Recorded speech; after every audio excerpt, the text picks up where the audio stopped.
안녕하세요. 중장년층 10명 중에 6명이 은행에 빚이 있다고 합니다. 매우 씁쓸한 얘기입니다.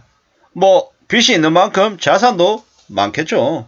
근데 빚이 있다라는 건 언제든지 내 등에 짐을 질고 가는 것 같다라는 겁니다. 물론 야마오카 소아치의 대망이라고 하는 책에 보면 세상은 무거운 짐을 지고 먼 길을 가는 것 같다. 서두르지 말라. 이렇게 얘기하는 대목도 있습니다. 하지만 현실 세계에서 빚이라는 굴레를 치고 산다라는 건 참 쉽지 않더라는 겁니다. 남들도 다 빚이 있으니까 빚 지고 사는 삶이 그냥 일상적인 거다. 비슷한 거다. 남들도 다 그렇게 산다. 라고 얘기하지만 남들이 빚이 있다고 해서 꼭 나까지 빚을 지고 살라는 법은 없다라는 겁니다. 빚 없이 살면 안 되냐라는 거죠. 무조건 서울의 새 아파트에 살아야 되냐. 큰 아파트에 살면 안 되냐라는 거죠. 그리고 아파트 말고 빌라에 살면 안 되냐. 라는 말씀을 드리고 싶은 거죠. 사는 곳이 좀 더 넓고 좀 더 전망이 좋고 좀 더 중심가에서 살면 편하겠죠. 남들도 다 그렇게 살고 싶어 하고 나도 그렇게 살고 싶은 마음이 있죠. 근데 사람이 어떻게 다 자기 하고 싶은 대로 다 하면 삽니까? 그리고 처지가 다르고 여건이 다를 수 있는데 그러한 것들을 무시하고 언론에서 얘기하고 유튜브나 가짜 전문가가 권유하는 그런 말에만 빠져 살면 인생이 어떻게 됩니까? 내 것이 아니고 그 사람들의 것이 되고 그 사람들 주머니에 돈 불려주는 형국이 되는 거죠. 아무도 안 믿는 게 좋겠습니다. 부동산 전망이 좋다. 여기가 무조건 뜬다. 이런 얘기는 그냥 개소리다라고 생각하십시오. 재테크 해가지고 자산을 잘 불려서 부자가 될 수 있다. 경제적인 자유를 갖춘다. 이런 말도 생각 안 하는 게 좋겠습니다. 너 노후에 은퇴하려면 5억이 있어야 된다, 10억이 있어야 된다는 얘기도 그냥 제가 생각해 볼 때는 다 싸그리, 다 개소리 같습니다. 왜냐? 성실하게 착실하게 일해서 직장 생활을 꾸준히 하고 60대쯤 돼서 은퇴해도 괜찮겠다라는 거죠. 주된 직장에서 꾸준히 오래 착실하게 일하면서 다닌다면 그래도 나쁘지 않을 것 같다라는 생각을 해봅니다. 중장년층 절반 이상이 무주택자라는데 요즘 세상에 내 집을 마련하지 못한 것으로 나타났다라고 얘기하는데 이렇게 표현하는 언론에 저는 좀 불편합니다. 내 집이 없으면 어떻습니까? 전세 살고 월세 사면 되는 거죠. 그래도 괜찮다라고 저는 생각하는 거죠. 중장년층의 인구가 작년 11월 1일 기준 2018만 명보다 9만 6천 명 늘었답니다. 결국에는 나이가 더 들어간다라고 보면 맞겠죠. 그리고 주택을 보유한 중장년층 비중이 43.8%랍니다.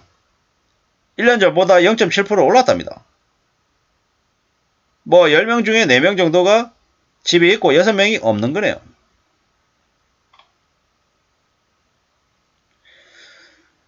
중장년층이 소유한 주택자산 가액도 1억 5천에서 3억 이하가 26.5%로 가장 많았답니다. 그리고 6억을 초과하는 주택을 소유한 중장년층의 비중도 12.6%로 전년보다 3.1포인트 늘었답니다. 금융권 대출이 있는 중장년층 비중은 57%. 빡빡하죠. 대출 잔액은 1억으로 무주택자들의 대출 3천만원보다 3.4배랍니다. 빡빡하게 사는구나라는 생각이 드는 거죠. 남자의 평균 소득은 5천만원, 여자의 평균 소득의 2배 이상이 높답니다. 연령별로는 40대 후반이 많고 60대 초반이 가장 적답니다. 40대 후반이 4천만원, 60대 초반이 2,600만원이랍니다. 이런 걸 볼 때 평균의 함정이 이런 거군요. 40대 후반은 4천만원이고 60대 초반은 2,600만원이다. 그리고 주택을 소유한 사람들의 평균 소득은 4,800만원, 무주택자 3천만원의 4배에서 1.6배였다.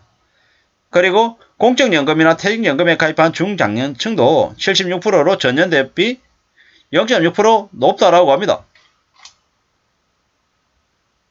이제 저는 이제 이 뉴스를 이제 끝내고 나면 통계청에 2021년 이제 장년층 행정통계 이제 자료를 또 찾아보겠죠.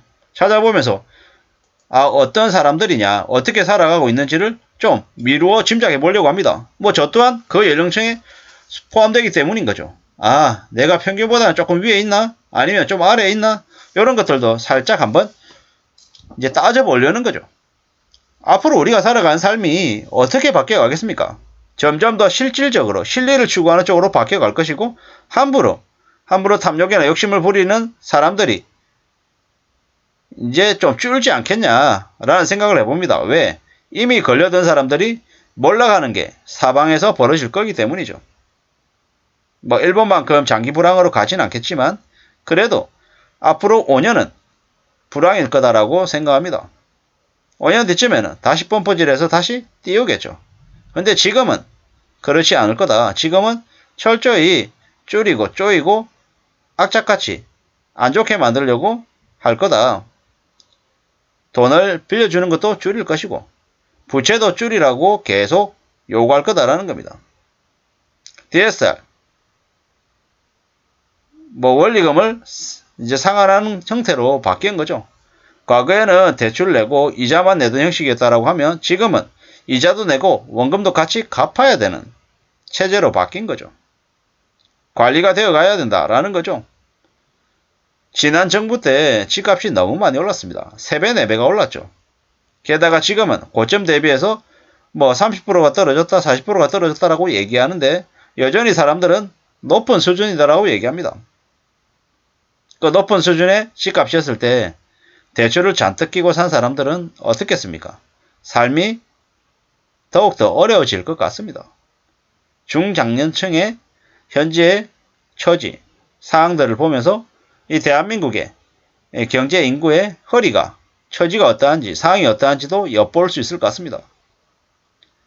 아직 만회하거나 아직 바로잡을 시간들이 있지 않을까라는 생각도 조심스레 해보는데요.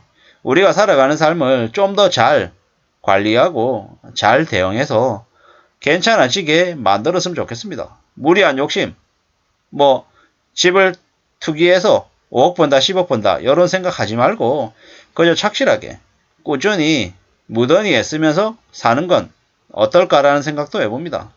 빚을 꼭 져야 하나, 빚을 지지 않고 사는 삶을 선택할 수는 없는 건가, 이런 생각들도 곰곰이 혼자서 해봅니다. 아무쪼록 저나 여러분의 삶이 잘 지켜지기를 바랄 뿐입니다. 감사합니다.